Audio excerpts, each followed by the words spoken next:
नमस्कार दोस्तों। Post office में जीडीएस की अब तक की सबसे बड़ी भर्ती 44,228 पदों पे आई हुई है। टोटल 23 सर्कल यानी कि सभी सर्कल में। और इसमें बहुत सारे कैंडिडेट का बहुत सारा सवाल चल रहा है। सर हमारा कम परसेंट है, 60% है, 65% है, 70 या 80% है, हमें फॉर्म फिल करना चाहिए या फॉर्म फिल नहीं करना चाहिए? सबसे कम कटअप किस राज्य में जाएगा या किस राज्य में जाता है? ऐसे बहुत सारे सवाल चल रहे हैं। तो आज मैं इस वीडियो में आप लोगों को पूरी तरीके से क्लियर करने वाला हूं कि अगर आपका 80% या 90% से नीचे है तो आपको फॉर्म फिल करना चाहिए या नहीं करना चाहिए। क्योंकि ये जो चांस है ना वो बहुत बड़ी चांस है, क्योंकि वैकेंसी भी बहुत ज्यादा है। हर एक सर्कल में आपको ठीक ठाक वैकेंसी देखने को मिल जाएगी। यानी कि सरकारी नौकरी लेना है ना तो एक शानदार मौका है भैया, बस फॉर्म फिल करो और नौकरी लो। तो चलिए शुरू करते हैं। बस वीडियो को लाइक कर दीजिएगा, चैनल को सब्सक्राइब कर दीजिएगा। देखिए दोस्तों, ये जीडीएस के वैकेंसी में जो 44,228 पोस्ट आई है, इसका अप्लाई डेट तो बताने की जरूरत नहीं है, 5 अगस्त इसका लास्ट डेट है। ठीक है, अब देखिए सबसे कम कटअप किस राज्य में जाएगा तो ये मैं थोड़ा देर में बताने वाला हूं। क्योंकि सबसे पहले आपको इंपॉर्टेंट चीज है कि ये जो 60%, 65%, 70%, 75% है, ये सभी कैंडिडेट को फॉर्म फिल करना चाहिए या फिर नहीं करना चाहिए। तो आप लोगों को मैं बता दूं दोस्तों, सबसे पहली बात, ये जो जीडीएस की वैकेंसी है ना उसमें मिनिमम क्वालिफिकेशन 10वीं पास है। उसमें आपका मिनिमम 50% होना चाहिए, तभी आप फॉर्म फिल कर सकते हैं। ये बात आप लोग जान लिए। लेकिन आप लोग सोच रहे होंगे सर तो मेरिट तो आप लोगों का 93, 95 से नीचे आता ही नहीं है, तब हम लोग भरे या ना भरे। क्योंकि कोरोना में जितने भी कैंडिडेट पास हुए लगभग सभी का 18 साल हो चुका है। तो देखिए दोस्तों, अब मैं आप लोगों को कुछ कुछ बात बता रहा हूं। इससे पहले भी गुजरात, असम, ठीक है, गुजरात हो गया, असम हो गया, नॉर्थ ईस्ट हो गया, इधर कम परसेंट में सिलेक्शन हुआ है। यूपी में भी एसटी कैंडिडेट का 75-76% में सिलेक्शन हुआ है। तब आप लोगों को मैं एग्जांपल के लिए बताया कुछ जगह का नाम, लेकिन आप लोगों को मैं बता दूं परसेंट आपका कितना भी रहे दोस्तों, 50% से ऊपर है तो फॉर्म जरूर फिल कर दीजिएगा। क्योंकि इसमें एग्जाम वगैरह नहीं हो रहा है, मेरिट से है, और वो भी 7-8 लिस्ट तक आता है। ठीक है, एक लिस्ट में नाम नहीं आया, दूसरा लिस्ट चेक करो, तीसरा में नहीं आया, चौथा चेक करो, इस प्रकार से। तो क्या पता आप जिस स्टेट में जिस सर्कल में आप फॉर्म फिल किए हैं उस सर्कल में पहला, दूसरा, तीसरा में नहीं आता है, चौथा में आपका नाम आ जाए। इसके लिए मैं बोल रहा हूं जरूर फॉर्म फिल कर दीजिएगा। भले ही आपका परसेंट 60% ही क्यों ना रहे, 65% ही क्यों ना रहे, 70-75 ही क्यों ना रहे, लेकिन फॉर्म फिल जरूर कीजिएगा। ठीक है, क्योंकि ये इंपॉर्टेंट चीज है और हर एक जगह पे इस बार वैकेंसी ज्यादा है। अब सवाल आती है दोस्तों कि सबसे सेफ राज्य यानी कि सबसे कम कट ऑफ वाली राज्य कौन सा रहेगा? कम कट ऑफ, ठीक है, कम कट ऑफ वाले राज्य कौन सी रहेगा? तो आप लोगों को मैं बता दूं सबसे इंपॉर्टेंट चीज, तो देखिए कुछ राज्य हैं जहां पे लेकिन आप लोकल भाषा की वजह से फॉर्म फिल नहीं कर सकते, फिर भी वो राज्य का मैं बता दे रहा हूं नाम। अगर आप असम राज्य है ना तो सबसे कम कटअप असम राज्य में जाती है, चाहे आप ओबीसी हो, एससी हो या फिर एसटी हो। ठीक है, सबसे कम कटअप राज्य। उसके बाद आपका गुजरात आता है, गुजरात आता है दोस्तों, यहां पे भी कम कटअप जाता है, 73-75 तक चला जाता है। ठीक है, उसके बाद आपका जाता है दोस्तों गुजरात हो गया, ओडिशा हो गया। ठीक है, ओडिशा में आप लोगों को बता दूं 83-85 तक चला जाता है। ठीक है, अब सवाल आता है कि ऐसे राज्य बताइए जो हिंदी के अंतर्गत आता हो और कम कटअप आता हो। तो एक तो आ जाता है आपका नॉर्थ ईस्ट, नॉर्थ ईस्ट। लेकिन इस बार क्या हो गया है दोस्तों, पिछली बार जब नॉर्थ ईस्ट में अरुणाचल प्रदेश में वो हुआ था तब से वहां पे कुछ एक भाषा वाला इशू हो गया है। तो नॉर्थ ईस्ट में, नॉर्थ ईस्ट के अरुणाचल प्रदेश में, आप अरुणाचल प्रदेश की कैंडिडेट है तभी आप फिल कीजिएगा। ठीक है, बाकी अदर नहीं। तो अब देखिए नॉर्थ ईस्ट हो गया। अब आ जाता है आपका जैसे कि राजस्थान हो गया, आपका राजस्थान है, पीडब्ल्यूडी कैंडिडेट है तो 80-85 तक आपका हो जाएगा।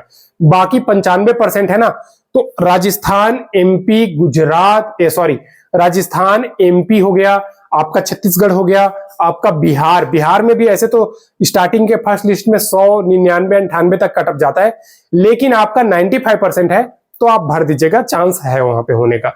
लास्ट टाइम चौथा पांचवा लिस्ट में 95% वालों का होना स्टार्ट हो गया था, क्योंकि अभी अब ज्यादा फेक कैंडिडेट रजिस्ट्रेशन नहीं कर रहे हैं, क्योंकि सभी को पता है कि अभी डिजी लॉकर से हो रहा है, तो वो DigiLocker automatic certificate show कर देता है आपका roll number, date of birth, ये सब डालने से।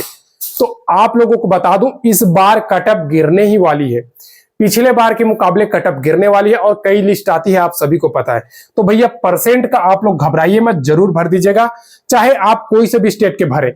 बस 2-3 राज्य मैं बताने वाला हूं जहां पे हाई कटअप रहता है। एक तो आपका हिमाचल प्रदेश हो गया, ठीक है, एक आपका हरियाणा हो गया, पंजाब हो गया, और उसके बाद आपका आ जाता है दोस्तों उत्तराखंड में भी ठीक ठाक कटअप जाता है, लेकिन 98, 99, 95% वालों का हो जाता है।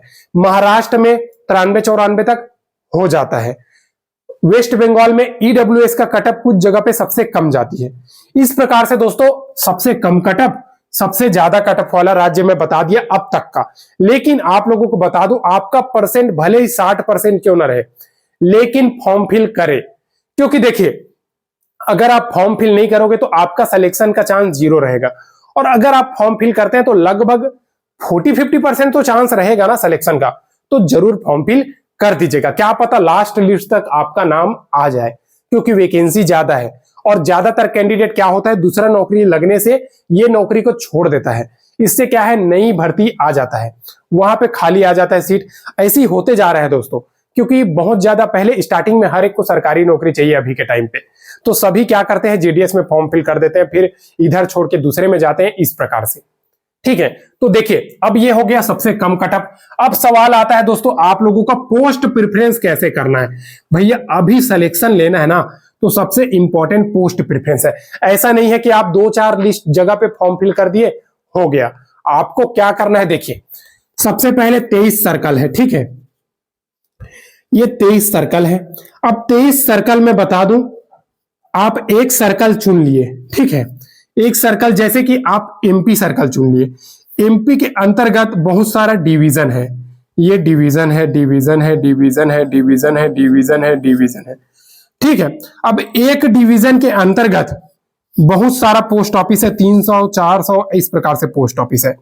तो आपको क्या करना है, ये डिवीजन अगर आप चुनते हैं सर्कल का, तो ये जितना पोस्ट ऑफिस है वो सभी में अप्लाई करना। कैसे, तो भैया अगर आप जनरल एसटी या ओबीसी कैंडिडेट है एग्जांपल के लिए, तो अगर आप ओबीसी कैटेगरी चयन करते हैं ना, तो ओबीसी का भी पोस्ट आएगा, जनरल का भी पोस्ट आएगा। आपके सामने में जितना भी पोस्ट खुल रहा है सभी में 1, 2, 3, 4, 5, 8, 10, 20, 300, 400 जितना भी पोस्ट खुल रहा है सभी में आप क्रमशः 1, 2, 3, 4, 5 करके पोस्ट प्रेफरेंस कर दीजिएगा। ऐसा नहीं है भैया घर के नजदीक ये पोस्ट है, 5 पोस्ट 10 पोस्ट ही चुन लिए, तो सिलेक्शन का चांस ज्यादा लेना है तो पोस्ट प्रेफरेंस ज्यादा करना है। पहले क्या होता था, पहले सिर्फ 5 जगह मिलता था पोस्ट ऑफिस जहां पे प्रेफरेंस कर सकते थे 2018-19 में, लेकिन अभी ऐसा नहीं है, पूरा आप चयन कर सकते हैं। तो पोस्ट प्रेफरेंस ही बहुत इंपॉर्टेंट है दोस्तों, जरूर फिल कर दीजिएगा। फिर से मैं बोल रहा हूं, परसेंट कम हो या ज्यादा, इस बार वैकेंसी ज्यादा आई है, फॉर्म फिल कर दीजिएगा। 10th ही पास है दोस्तों, एग्जाम वगैरह नहीं है, इसके लिए मैं आप सभी को बोल रहा हूं, सबके सब फॉर्म फिल कर दीजिएगा। अब देखिए आप सभी को बता दूं गलती क्या होता है, फॉर्म भरने से पहले आपको अपना 10th का सर्टिफिकेट निकाल लेना है सामने। 10th के सर्टिफिकेट में जैसा नाम, जैसा डेट ऑफ बर्थ, जैसा आपका स्कूल का बोर्ड हो गया, जैसा आपका हर एक सब्जेक्ट में मार्क्स हो गया, ये सब डालना है। अब आ जाता है सीबीएसई सीजीपीए वाले लोग, तो भैया हमको तो ग्रेड पॉइंट मिला है सर, हम क्या करें, A+ ग्रेड। तो आपको नोटिस डाउनलोड करना है, नोटिस में साफ साफ दिया गया है, जैसे कि अगर आपका A+ ग्रेड है तो आपको 10 × 9.5 से गुणा करना है, तो जितना आता है वो आपका परसेंट हो गया, वो आपको भरना है। हर एक सब्जेक्ट में आपको ग्रेड मिला है, तो हर एक सब्जेक्ट का ऐसे कोड दिया हुआ है नोटिस में, आप जा करके वहां देख लीजिएगा दोस्तों। ठीक है, मैं बार बार बोल रहा हूं, रिजेक्ट होने से बचना है डॉक्यूमेंट वेरिफिकेशन में, तो डेट ऑफ बर्थ सही सही डालना है, जो भी आपका 10th का सर्टिफिकेट है वो सब कुछ सही सही डाल देना है। अब सवाल आता है कास्ट सर्टिफिकेट का कि आखिर क्या लगेगा। तो कास्ट सर्टिफिकेट भैया आपका सेंट्रल का लगेगा। ठीक है, किसी भी प्रकार का सवाल है तो कमेंट कर दीजिएगा, मैं एक और वीडियो आप लोगों के लिए बना करके लेकर आ जाएगा। बहुत सारे कैंडिडेट पेमेंट से लेकर किसू पूछ रहे हैं, जल्द ही उसका मैं रिसॉल्व करने वाला हूं। वीडियो पसंद आई होगा तो लाइक कर दीजिएगा, चैनल को सब्सक्राइब नहीं किया सब्सक्राइब कर दीजिएगा। फिर मिलते हैं नेक्स्ट वीडियो में नई गवर्नमेंट जॉब नई सरकारी नौकरी का अपडेट के साथ। तब तक के लिए जय हिंद।